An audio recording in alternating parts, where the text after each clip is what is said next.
Hi, this is Johnny. Come on into my kitchen and let's begin our Bible study. We're still on Building Your House, a book the Lord gave me several years ago, published by Pathway Press. Today we're putting our ceiling into our house.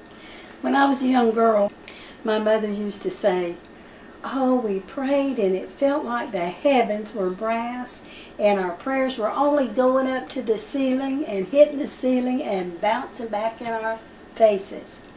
And that's when she knew she had to pray a little harder until she could pray through.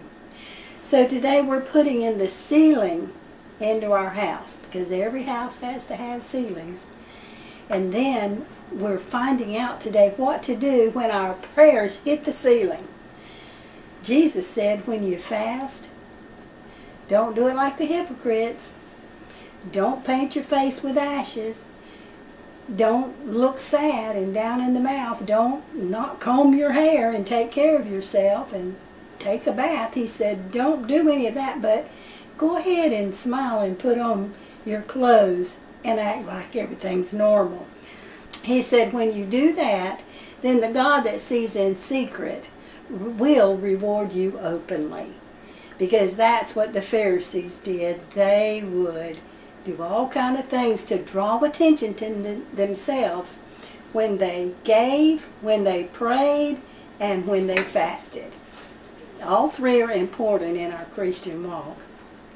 The reason we fast, it tells us in the Old Testament, in Isaiah the 58th chapter. This is a chapter I found years ago when we were at Lee. I had just met my husband not long before this, and we had just kind of fell for each other. I was in high school, he was in Bible school, and I was attending the Lee Academy. At the time it was Lee College, now it's Lee University in Cleveland, Tennessee. And one day he said, very shyly, he said, "I need to tell you something, but I don't like to talk about it." And I said, "Well, what is it?" And he said, "Tomorrow I'll be fasting, so I won't be eating with you," because we had been eating every meal in the cafeteria together. And I said, "Oh, well, I'll fast with you." And he said, "You mean you fast?" I didn't know teenagers fasted. And I thought, I didn't either, but this teenager's going to start. I had fasted once or twice, maybe a meal. But I decided to fast with him the next day and not eat at all for a whole day and a whole night. I was fine all day. But the next morning when I jumped down off of my bunk bed, I slept on the top, my sister slept on the bottom bunk. And when I jumped down off to get ready for school, I just went on down to the floor, and I was so weak I could hardly move. So I lay down on the bed, and my sister said, "I'll go get you some breakfast and you'll feel better after you eat." When the house mother found out she was going to bring me breakfast, she came down to our room and said, "Did you fast? Are you fasting?"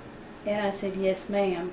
And she said, "Well, then you get up out of that bed and you go get your own breakfast. Nobody's going to bring breakfast to you if you're fasting.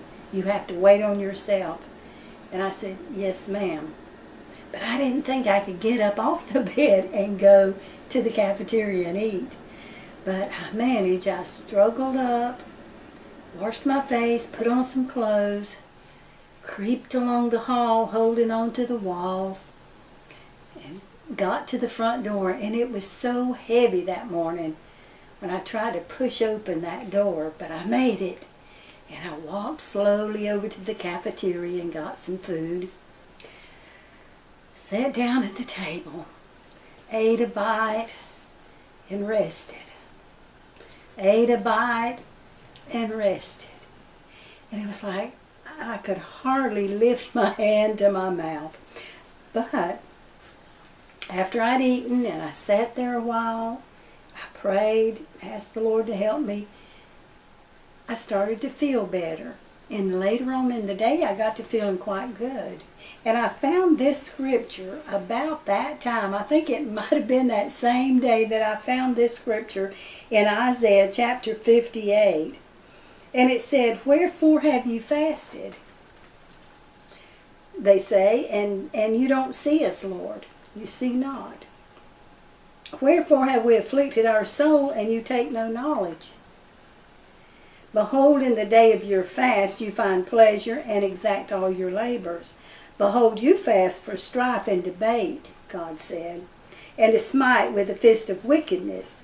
You shall not fast as you do this day, to make your voice to be heard on high. Is it such a fast that I have chosen? A day for a man to afflict his soul? Is it to bow down his head as a bulrush and to spread a sackcloth and ashes under him? Will you call this a fast and an acceptable day to the Lord? He's saying that's not what I want. He said, is not this the fast that I have chosen? To loose the bands of wickedness, to undo the heavy burdens, and to let the oppressed go free, and that you break every yoke. Is it not to deal your bread to the hungry, and that you bring the poor that are cast out to your house? When you see the naked, that you cover him, and that you hide not yourself from your own flesh, or from your own family? Then shall your light break forth as the morning, and thy health shall spring forth speedily, and your righteousness shall go before you. The glory of the Lord shall be your reward. Well, I was experiencing that day. It was like my health suddenly just sprang forth, and I felt so much better than I did before I had done that one day of fasting. Then shall you call, after you fasted, then shall you call, and the Lord shall answer. You shall cry, and he shall say, Here I am. If you take away from the midst of you the yoke, the putting forth of the finger, and speaking vanity. 3 things that God said don't do. Take away the yoke, take away accusing other people, and vanity.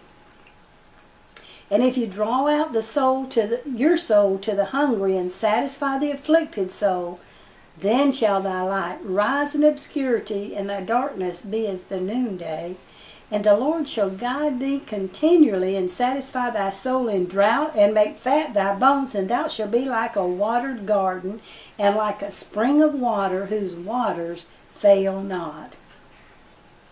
And they that shall be of thee shall build the old waste places, that you shall raise up the foundations of many generations. And you shall be called the repairer of the breach, the restorer of paths to dwell in. So that is some of the benefits of fasting, that your health will spring forth, that your soul will be satisfied, that you'll be like a watered garden, and you'll build the old waste places, and you'll raise up the foundations of many generations. You'll affect generations to come. You'll affect your children, your grandchildren, your great-grandchildren. Man, that sounds like a good thing. And then you're going to be restorers of the path to dwell in. What wonderful things that can come from fasting. That first day that my husband and I, well, he wasn't my husband at the time. I was madly in love with him. We hadn't met each other very long, and the rules at Lee were very strict in those days. You were not allowed to hold hands, much less do anything other than that, which I thought was great. I think we need some rules on dating. But we began to fast one day a week.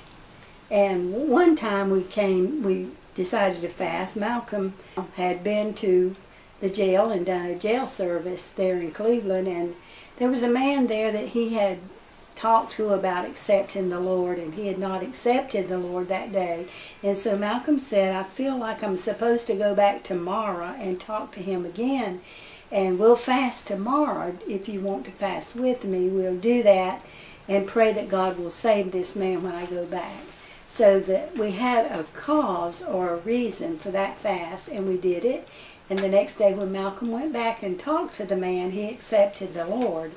So I felt like that was a good reward for our fasting. We didn't tell other people that we were fasting because of this scripture that where Jesus said, don't brag about it, don't talk about it, and act in such a way and dress in such a way and have such a sad countenance that people know you're fasting.